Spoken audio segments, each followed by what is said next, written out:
JCID Charging Detector CD01 quickly locates charging faults. Without disassembling, use a multimeter to measure. It can detect both Apple and Android Type-C ports. Connect the phone. It automatically detects the resistance of charging signals. Green indicates all results are normal.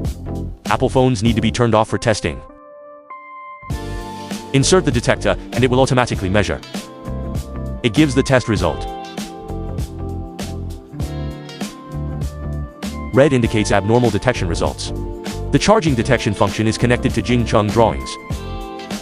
The test results can be synchronized on the drawing and locate the line. Quickly lock charging faults. It can also quickly detect fast charging lines, 2-level body value voltage protocol handshake. It can also be detected separately with the device. Jing-Chung Drawing Charging Detector CD01 quickly lock charging faults without disassembling the device, and efficient detection.